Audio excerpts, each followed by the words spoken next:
नमस्कार, स्वागत है आप सभी का P7 न्यूज में। मैं हूं अनुराग पुनेठा। लोकतंत्र की बुनियाद 4 खंभों पर टिकी होती है। आज हम बात करेंगे लोकतंत्र की दरकती बुनियाद की, उन 4 खंभों की जिनमें साल 2010 लेकर आया 40 दरारें। इस साल वो दामन भी दागदार नजर आए जिन पर मुल्क और राज्य को बनाने की जिम्मेदारी थी। इस साल विधायिका की नीतियों से ज्यादा नीयत की चर्चा हुई। नेता निहाल और आवाम बेहाल।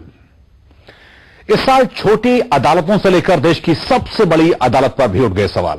नेता और नौकरशाहों के बिकने की कहानी से लोगों को अब हैरानी नहीं होती है, लेकिन इस साल आवाम ने इंसाफ के बिकने का नजारा भी देखा। और यह नजारा भी आवाम ने देखा कि प्रेस के जिन नामों पर हम और आप नाश करते आए थे, वो दरअसल एक दलाल के दलाल थे। जी हां, वैसे यह साल कोई आम साल नहीं है। 2010 सियासत के नजरिए से सबक का साल है। जमहूरियत के खंभे में पड़ी हर दरार की कीमत हम और आप चुकाते हैं। इसी मुद्दे पर लेकर आए हैं हम आपके लिए 4 खंभे 40 दरारें।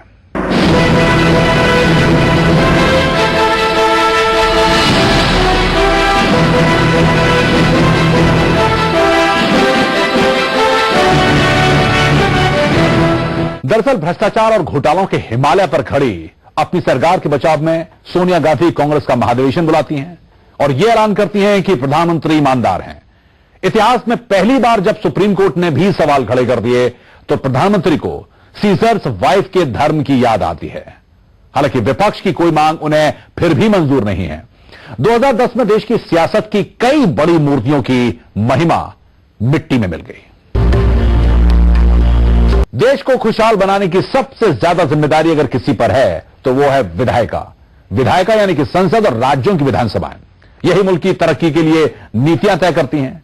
उन नीतियों का पालन हो रहा है या नहीं, इसकी निगरानी भी होती है।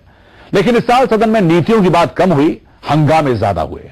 क्या वजह है, आइए आप भी देखिए। ब्रेक के बाद स्वागत है आप सभी का एक बार फिर से। वैसे अब तक नेताओं और नौकरशाहों के आदर्श ही सामने आए थे। अदालत पर आवाम की आस्था डिगी नहीं थी। लेकिन इस साल कुछ ऐसा हुआ कि जमहूरियत के सबसे मजबूत पाए जाने वाले खंभे में भी दरारें आ गईं।